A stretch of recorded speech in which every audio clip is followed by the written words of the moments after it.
നിങ്ങൾക്കൊരു കാര്യം അറിയാവോ?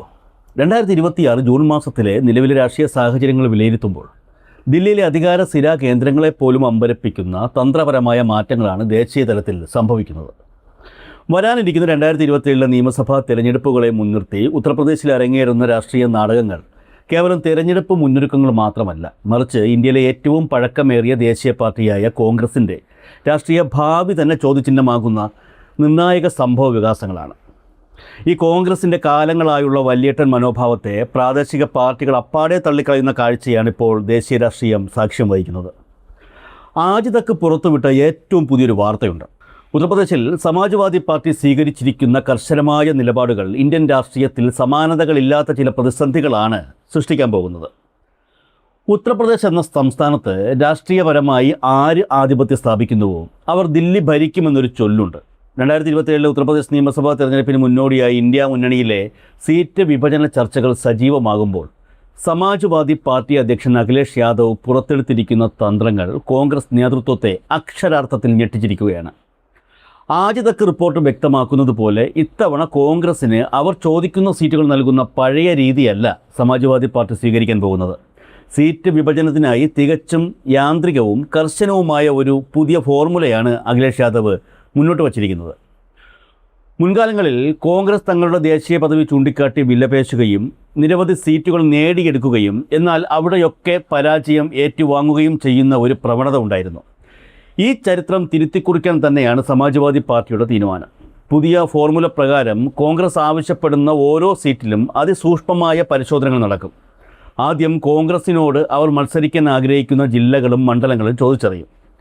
അവിടെ കോൺഗ്രസ് നിർത്താൻ ഉദ്ദേശിക്കുന്ന സ്ഥാനാർത്ഥി ആരാണെന്നത് മുൻകൂട്ടി വെളിപ്പെടുത്തണം. ഈ സ്ഥാനാർത്ഥിക്ക് BJPയെ പരാജയപ്പെടുത്താൻ സാധിക്കുമോ എന്നതാണ് ഏറ്റവും പ്രധാനപ്പെട്ട മാനദണ്ഡം. ഇതുകൊണ്ടും തീരുന്നില്ല സമാജ്വാദി പാർട്ടിയുടെ നിബന്ധനകൾ. കോൺഗ്രസ് നിർദ്ദേശിക്കുന്ന സ്ഥാനാർത്ഥി ആ മണ്ഡലത്തിലെ ജാതി സാമൂഹിക സമവാക്യങ്ങളുമായി എത്രത്തോളം പൊരുത്തപ്പെടുന്നുണ്ടെന്ന് സമാജ്വാദി പാർട്ടി സ്വന്തം നിലയിൽ വിലയിരുത്തും. ഒപ്പം അതേ മണ്ഡലത്തിൽ സമാജ്വാദി പാർട്ടിക്ക് ശക്തനായ മറ്റൊരു സ്ഥാനാർത്ഥി ഉണ്ടെങ്കിൽ കോൺഗ്രസ് സ്ഥാനാർത്ഥിയുമായി താരതമ്യം ചെയ്യും. ഇരുവരിൽ ആരാണോ BJPക്കെതിരെ ഏറ്റവും മികച്ച പോരാട്ടം കാഴ്ചവെക്കാൻ പ്രാപ്തൻ ആ പാർട്ടിക്ക് ആ സീറ്റ് ലഭിക്കും. അതായത് സീറ്റ് വിഭജനത്തിൻ്റെ ഏക അടിസ്ഥാനം വിജയസാധ്യത മാത്രമായിരിക്കും. വെറുതെ മത്സരിക്കാൻ വേണ്ടി മാത്രം കോൺഗ്രസിന് സീറ്റുകൾ നൽകില്ല എന്ന് സമാജ്വാദി പാർട്ടി അസന്നിഗ്ധമായി പ്രഖ്യാപിച്ചിരിക്കുകയാണ്. കഴിഞ്ഞ തെരഞ്ഞെടുപ്പുകളിലെ വോട്ട് ശതമാനം, സ്ഥാനാർത്ഥിയുടെ ജനകീയ അടിത്തറ എന്നിവയെല്ലാം കൃത്യമായി വിലയിരുത്തപ്പെടും. ഉത്തർപ്രദേശിൽ സമാജ്വാദി പാർട്ടി സ്വീകരിക്കുന്ന ഈ നിലപാട് വെറുമൊരു സീറ്റ് വിഭജന തന്ത്രം മാത്രമല്ല.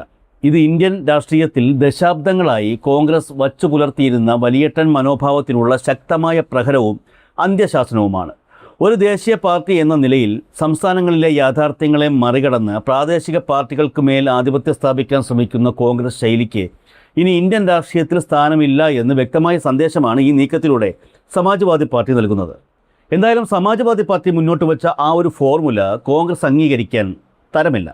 സ്വാഭാവികമായും ഇന്ത്യ മുന്നണി ഉത്തർപ്രദേശിൽ പൊളിയും. ഉത്തർപ്രദേശിൽ പൊളിയുമെന്ന് പറഞ്ഞാൽ ഇന്ത്യ മുഴുവനും പൊളിയും. അങ്ങനെയാണെങ്കിൽ അടുത്ത ലോക്സഭാ തെരഞ്ഞെടുപ്പിൽ 2029 നടക്കുന്ന ലോക്സഭാ തെരഞ്ഞെടുപ്പിൽ ഉത്തർപ്രദേശിലെ റായ്ബറേലി മണ്ഡലത്തിൽ മത്സരിക്കാനെത്തുന്നത് സ്വാഭാവികമായും രാഹുൽ ഗാന്ധി ആയിരിക്കുമല്ലോ. ഈ രാഹുൽ ഗാന്ധി SP-യുടെ അതായത് സമാജ്വാദി പാർട്ടിയുടെ പിന്തുണയില്ലെങ്കിൽ അവിടെ എങ്ങനെ മത്സരിച്ച് ജയിക്കും എന്നുള്ളതാണ് ചോദ്യം. 2024 ലോക്സഭാ തെരഞ്ഞെടുപ്പിൽ ചില സീറ്റുകളിൽ അവസാന നിമിഷം നടന്ന സ്ഥാനാർത്ഥി നിർണയത്തിലെ പാളിച്ചകൾ ഇന്ത്യ മുന്നണിക്ക് UP-യിൽ വലിയ നഷ്ടങ്ങൾ ഉണ്ടാക്കിയിരുന്നു എന്ന വിലയിരുത്തലിലാണ് അഖിലേഷ് യാദവ്. അതുകൊണ്ട് തന്നെ 2027 തെരഞ്ഞെടുപ്പിന് മുമ്പായി, അതായത് നിയമസഭാ തെരഞ്ഞെടുപ്പിന് മുമ്പായി ജൂലൈ ആദ്യ വാരത്തോടെ തന്നെ സ്ഥാനാർത്ഥികളെ കണ്ടെത്താനുള്ള ശ്രമങ്ങൾ ലക്നൌവിൽ ആരംഭിച്ചു കഴിഞ്ഞു. കോൺഗ്രസ് ആകട്ടെ ചരിത്രത്തിലാദ്യമായി സ്വന്തം ശക്തി തെളിയിച്ച് മാത്രം സീറ്റ് നേടിയെടുക്കേണ്ട ഗതികേടിലേക്ക് ഉത്തർപ്രദേശിൽ കൂപ്പുകുത്തിയിരിക്കുന്നു എന്ന് വ്യക്തം. ബംഗാളിൽ തൃണമൂൽ കോൺഗ്രസും മഹാരാഷ്ട്രയിൽ ശിവസേന NCP സഖ്യവും ഇതേ നിലപാട് തന്നെയാണ് കോൺഗ്രസിനോട് സ്വീകരിക്കുന്നത്. പ്രാദേശിക നേതൃത്വങ്ങളെ അംഗീകരിക്കാനും യാഥാർത്ഥ്യ ബോധത്തോടെ വിട്ടുവീഴ്ചകൾ ചെയ്യാനും കോൺഗ്രസ് തയ്യാറായില്ലെങ്കിൽ സഖ്യങ്ങളിൽ അവർ പൂർണ്ണമായും ഒറ്റപ്പെടുമെന്നത് ഒരു രാഷ്ട്രീയ യാഥാർത്ഥ്യമായി ഇപ്പോൾ മാറിയിരിക്കുന്നു. ഉത്തർപ്രദേശിൽ കോൺഗ്രസ് സമാജ്വാദി പാർട്ടിയുടെ നിബന്ധനകൾക്ക് വഴങ്ങാൻ നിർബന്ധിതരാകുമ്പോൾ വിന്ധ്യ പർവ്വതങ്ങൾക്കിപ്പുറം ദക്ഷിണേന്ത്യയിൽ, പ്രത്യേകിച്ചും തമിഴ്നാട്ടിൽ തികച്ചും വ്യത്യസ്തവും എന്നാൽ കോൺഗ്രസിനെ സംബന്ധിച്ചിടത്തോളം അത്യന്തം വിനാശകരവുമായ മറ്റൊരു രാഷ്ട്രീയ ഭൂകമ്പമാണ് അരങ്ങേറുന്നത്. ദശാബ്ദങ്ങളായി തമിഴ്നാട്ടിൽ കോൺഗ്രസിൻ്റെ രാഷ്ട്രീയ നിലനിൽപ്പിന് ആധാരമായിരുന്നത് ദ്രാവിഡ മുന്നേറ്റ കഴകവുമായി ഉണ്ടായിരുന്ന സുദൃഢമായ സഖ്യമായിരുന്നു. എം കരുണാനിധിയുടെ കാലം മുതൽ സ്റ്റാലിൻ്റെ കാലം വരെ നീണ്ടുനിന്ന ഈ സഖ്യം ദേശീയതലത്തിൽ തന്നെ ഏറ്റവും വിജയകരമായ രാഷ്ട്രീയ കൂട്ടുകെട്ടുകളിൽ ഒന്നായി വിലയിരുത്തപ്പെട്ടിരുന്നു. എന്നാൽ സ്വന്തം ശക്തിയെക്കുറിച്ചുള്ള അമിത ആത്മവിശ്വാസവും തന്ത്രപരമായ തികഞ്ഞ അന്ധതയും ഇതുകാരണം കോൺഗ്രസ് DMK-യുമായുള്ള ഈ ചരിത്രപരമായ സഖ്യം ഉപേക്ഷിക്കാൻ തീരുമാനിച്ചത് 2026 ഏറ്റവും വലിയ രാഷ്ട്രീയ മണ്ടത്തരമായി ഇപ്പോൾ മാറുകയാണ്.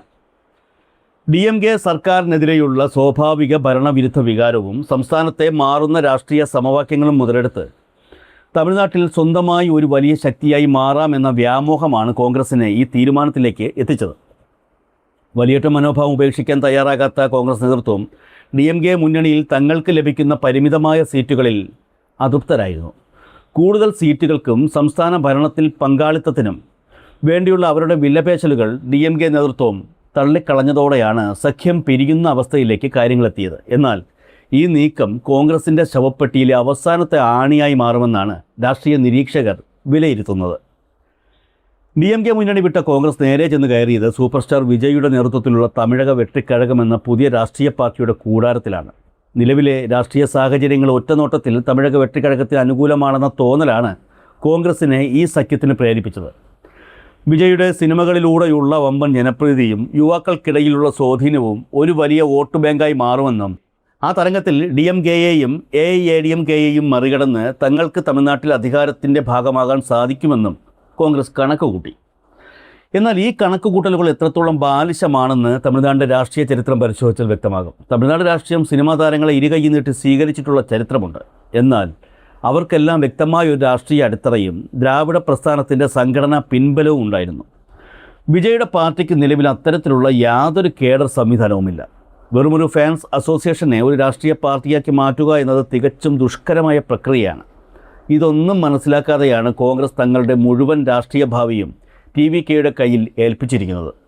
പുതിയ പാർട്ടി എന്ന നിലയിൽ നിലവിലെ സാഹചര്യങ്ങൾ TVK-ക്ക് ഒരു താൽക്കാലിക ആവേശം നൽകുന്നുണ്ടെങ്കിലും തെരഞ്ഞെടുപ്പ് ഗോതയിൽ വോട്ടുകൾ സമാഹരിക്കുന്നതിൽ ഈ ആവേശം എത്രത്തോളം പ്രായോഗികമാകുമെന്നതാണ് വലിയൊരു ചോദ്യചിഹ്നം. ഈ സംഭവവികാസങ്ങളെ കൂടുതൽ ആധികാരികമായി മനസ്സിലാക്കാൻ മറ്റു ദേശീയ രാഷ്ട്രീയ ഡാറ്റകൾ കൂടി പരിശോധിക്കേണ്ടതുണ്ട്.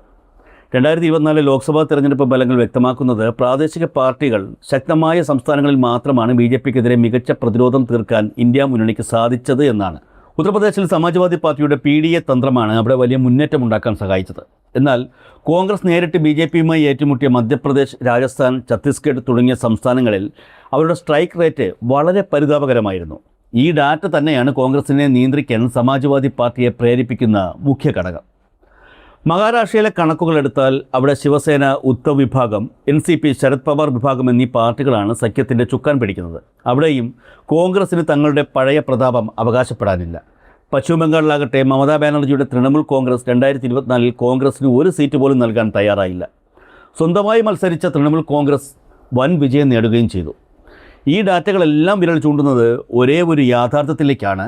കോൺഗ്രസ് എന്ന കേന്ദ്ര ബിന്ദുവിനെ ചുറ്റിപ്പറ്റിയുള്ള പ്രതിപക്ഷ രാഷ്ട്രീയം അവസാനിച്ചിരിക്കുന്നു.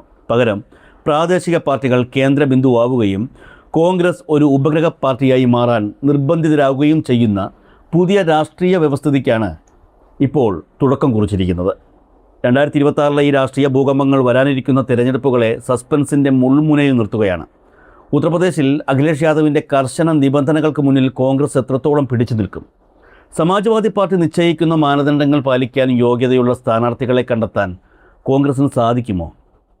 അതോ UP-യിൽ അവർ പൂർണ്ണമായും നാമമാത്രമായൊരു പാർട്ടിയായി ഒതുങ്ങുമോ? ഈ ചോദ്യങ്ങൾ ദേശീയ രാഷ്ട്രീയത്തിൽ വലിയ ആകാംക്ഷയാണ് ഇപ്പോൾ സൃഷ്ടിക്കുന്നത്.